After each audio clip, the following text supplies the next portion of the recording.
خص سيدنا محمدا صلى الله عليه وسلم بتقدم على سائر الأنبياء والمرسلين، وختم به الرسالة كما بدأ به الكون والتكوين، واصطفاه وأكرمه بشمائل ومعجزات لما لم تجتمع في عهد غيره من جميع المخلوقات. وأشهد أن لا إله إلا الله الواحد الأحد الفرد الصمد المنزه عن الصاحبة والولد، شهادة أدخل بها مع أهل العناية في حضرة القرب والتمكين. وأشهد أن محمدا عبده ورسوله وحبيبه صلى الله عليه وسلم، وعلى آله وصحبه أهل العز والجاه قادة الخلق إلى الحق، صلاة وسلاما دائمين متلازمين بدوام ملك الله. يا رب صل وسلم وبارك على صاحب الداج والمعراج والبراق والعلم، من جسمه مؤطر مطهر منور، من اسمه مرفوع موضوع مكتوب على اللوح والقلم، بدر الدجى ونور الهدى ومصباح الظلم، جد الذبيحين وابن طبيحين سيد الكونين الحبيب الزين قرة العين محمد صلى الله عليه وسلم صلى الله عليه وسلم. شر محمد باخر صلوا عليه جميعا يا هؤلاء الأدري صلى الله عليه وسلم. كارديفوف اعلموا أن أحسن ما ابتدي في زماننا هذا ما يفعل كل عام في يوم مولده صلى الله عليه وسلم من السرقات وإظهار الزينة والسرور، فإن ذلك مشعر بمحبته صلى الله عليه وسلم وتعظيمه في قلب فاعله. غندن كن يتري الله كان مونين ماتو الله كان تجمع سبيدة الله مونين دا جمع جبنير نلار محمد صلى الله عليه وسلم، ونن ولولا روحه ما راه ريح ولا شيء يكون على الدوام. وإنه إذا أراد الله نشأتنا أبان من نوره نور النبي العالمين. يلا كنيت نلار صلى الله عليه وسلم ستوي نبدو أيدي نلار الله yo feññin yidde makko e nelaaɗo allah so tawi wona konngol ma e jarde nelaaɗo allah yo won konngol ma e simtude golle nelaaɗo allah walla yo won jawdi ma e perdude inde nelaaɗo allah sallllahu alayhi wa sallam. muhammad sallllahu alayhi wa sallam eɗen janngi kala juurɗo yo anndu ñemtini nelaaɗo allah laqad kana lakum fi rasulillah iswatun hasana. jooni noon kanko nelaaɗo allah nde kaabu mantimo ɗisono juuri kono noon raɓɓikinaɗo holto juuri nde kaabu manti nelaɗo allah caggal ko haalno e nelaɗo allah nelaɗo allah rokkimo ko jallaɓe wadde a faami ko nelaɗo allah adi juurande hoore mum an juurɗo faama a rewi e felo nelaɗo mouhammad sallllahu alayhi wa sallam. so tawi ko nafkude jawdi mum gam nelaɗo allah aboubacry wi yiɗe aduna mum ko gueɗe tati ɗe rutti koye nelaɗo allah o wi jinmi ko juulde nelaɗo allah ruttima e nelaɗo allah, jinmi jawdanmi nafka gam nelaɗo allah ruttima e nelaɗo allah, jinmi darɗo ko yeeso nelaɗo allah ruttima e nelaɗo allah sallllahu alayhi wa sallam. ɗum en feññinma wadde jawdi ma e nelaɗo allah. joni noon mantowo nelaɗo allah holto fawi koyngal makko mete o welata no manti nelaɗo allah, walla ala ko nelaɗo allah manti hoore mum omono manta nelaɗo allah, walla ko allah manti nelaɗo allah omono manta nelaɗo allah. joni keɗoɗen hol mantuɗo nelaɗo allah. allah manti nelaɗo allah, allah manti nelaɗo allah tergal par tergal. allah manti ɗemgal nelaɗo allah la tuharrik bihi lisanaka li tajala bihi, barke ɗemgal nelaɗo allah. wala tahudduhu bi yaminika idan lartaba almubtiluna, bange ñaamo nelaɗo allah. la tamuddanna ayneke gite nelaɗo allah. alam nashrah beccal nelaɗo allah. angara zaharaka keeci nelaɗo allah. sa nukriko fala tansa moƴƴude haqqille nelaɗo allah. ɗahar ko laaɓal nelaɗo allah. yasin jondem nelaɗo allah. ya ayyuhal mudassir ko tojugol nelaɗo allah. ya ayyuhal muzammil ko ciññugol nelaɗo allah. allah wi wa rafa'na laka zicrak, ɗum ko ɓayre nelaɗo allah. wa innaka la ala hulqin azimin, jikku nelaɗo allah. wala sawfa yuɗika rabbuka fa tarda, barjitari nelaɗo allah. holko allah wi nelaɗo allah e ɓernde muɗum walaw kunta fazzan ghalisa al qalb lan faddu min hawlik, sa haside hay goto jarta ko sama an nelaɗo allah. joni noon an mantowo nelaɗo allah mera manti nelaɗo allah no allah mantiri nelaɗo allah ala aɗani eto kono a wawa. joni holngal damal jiɗɗa natirde qul in kuntum tuhibbuna allah fattabi'uni, joni yiddema nelaɗo Allah ko ɗon ceerno Mouhamadou Bocar adima ha fooñi ceerno Mouhamadou Bocar kan ka heyɗi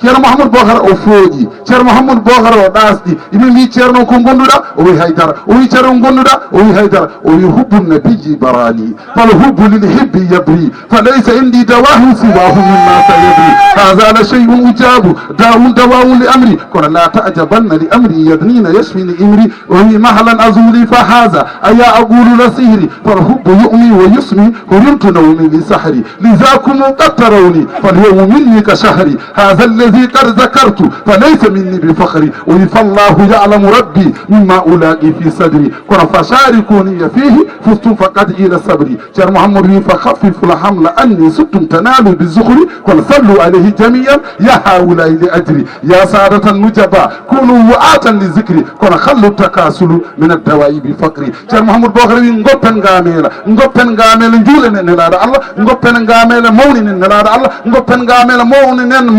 nder mawninde nelaaɗo Muhammad sallllahu alayhi wa sallam mete en mawnini nelaaɗo Allah no Allah mawniniri nelaaɗo Allah ala eɗen jiiɗi kono yo Allah rokku en joni noon yidde nelaaɗo Allah ene feññinma e yiddema e nelaaɗo Allah kanko nelaaɗo Muhammad sallllahu alayhi wa sallam ha joni gonɗen koye haalde holkonde nelaaɗo Allah dew nelaɗo Allah saɗa juula e nelaɗo Allah womin karamati han qad yujalisuna aboul batuli lada kullil jamaat dew saɗa juula e nelaɗo Allah toujours nelaɗo Allah ne wondema hol dañƴi ɗum ko juulowo e nelaɗo Allah womin karamatihi rabbun yujawisuna ala sirari bi amlaki samawati Allah ene taccilma bom sirari e dow bibde malaikaji hol dañƴi ɗum e juulowo e nelaɗo Allah ومن كراماته المختار يحضرنا في الموت وسؤل هذا خير خيرات ngam barka mi juldema e nelaɗo Muhammad sallllahu alayhi wa sallam joni noon Allah wi ko inna allaha malaikatahu yusalluna ala nabi ya ayuha alladina amanu sallu alayhi wa sallimu taslima joni ya ayuha alladina inna allaha malaikatahu yusalluna ala nabi Allah e malaikaji mbaɗi lazim ya ayuha alladina amanu sallu alayhi gare mbaɗe wasifa oɗo annabi holko yaata heɗa paama saɗa waɗa wasifa allif no rokkuma goto jaggu wadde fatiha lawol gotol laamu no rokkuma cabantati astahfirullah alazim alladi la ilaha illa huwa alhayyul qayyum rokkuma cabantati rawaten ko nun salatul fatiha nder wasifa capanɗe joyyi jaggu nuno nan ɗon siddu nuno rokkuma temedere la ilaha illallah jaggu toɓɓere nde bawo mbaɗoya iyaye no rokkama sappo e ɗiɗi wadde sappo e ɗiɗi rokkima jawharatul kamali wadde juula e nelaɗo Allah sallllahu alayhi wa sallam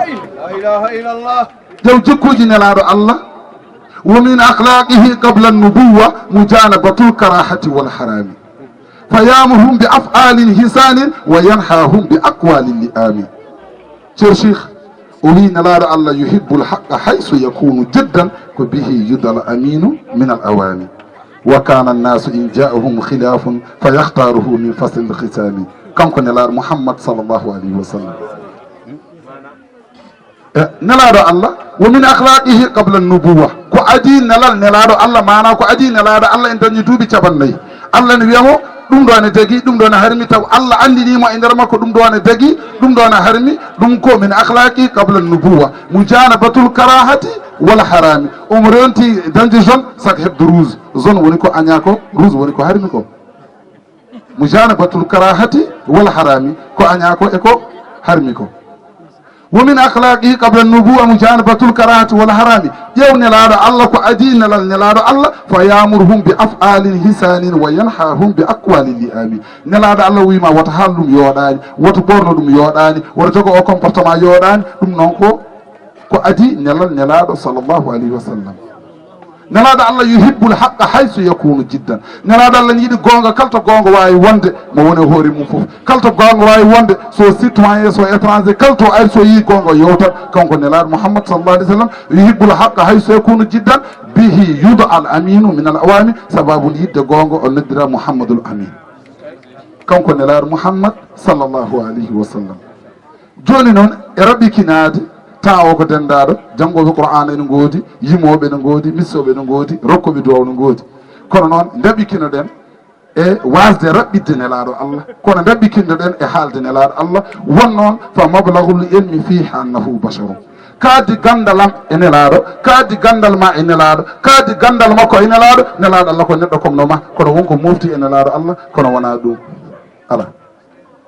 fa mablagul ilmi fihi annahu basharun nelaɗo allah wi wattu hen tampon wa annahu khayru khalqillahi kullihim Serigne Touba wi deedel fa mablagul ilmi fihi annahu basarun kono wa annahu dunahu aqlun wa afkar miijoɗe no feewi wa annahu dunahu aqlun wa afkar Serigne Touba wima ya wittoy kanko nelaɗo Mouhammad sallllahu alayhi wa sallam wonon nelaɗo Allah sallllahu alayhi wa sallam fa inna fadla rasulullah laysa lahu haddun fa yuriba anhu nadiqun bi fami jaw kalde o hunuko wawa haalde ko nelaɗo Allah won noon wona joom hunuko haali nelaɗo Allah wadde joom hunuko wawa jangtade nelaɗo Allah holno jangtortoɗa nelaɗo Allah taw wona an haali ko wone nelaɗo Allah ko lowra ko hunuko yupporta ko hunuko wadde wawa haalde nelaɗo Allah wadde so yidde wonti maayo mi wona laana hakkille wona gawƴirgal ɓernde mo wona gawƴowo so wona an holtaccowo an nelaɗo Mouhammad sallllahu alayhi wa sallam واجعل مولدنا من جملة المواليد التي رضيت عنها وغفرت لأهلها وهب لنا من لدنك رحمة إنك أنت الوهاب بجاه صاحب المولود محمد صلى الله عليه وسلم يا من أجاب من استجاب هب لي إجابة في ذا النداء فأحمد الله على انتهائه كحمدنا إياه في ابتدائه فنسأل الله بمهد الكرم صلاة على النبي الأمي وآله وصحبه ذوي الهدى وكل مسلم ومن بيقتدى جعفر سيد oɗo mo kucciɗen cameraman musidɗo men Obama ko oɗo woni mbaɗowo émission ngaji men wattu hakkille e télé mbedda abonno ɗon so jiiɗi yiide l'islam o jiiɗi wadde ganduɗa hoorema nanngude juuɗe mon l'islam abonno ɗe e sen biteɗo tello mbedda wiyetno télé mbedda noon en nawori gumɗo e boofo ɗokko jeewo kanƴe jeewo suuba fof nene worma kala no mbaɗa bisimilla ma ɗum noon kala jiɗɗo jeewo émission wattu hakkille yo andu ko ɗo ummorto wona hay banggue goɗɗo en jetti Allah de Allah den ha yetti ngam Mouhammad sallllahu alayhi wa sallam kala jiɗɗo nelaɗo Allah yo Allah yiɗ ɗum kala mo jiiɗa nelaɗo Allah yo wat feere Allah yinna ɗum nelaɗo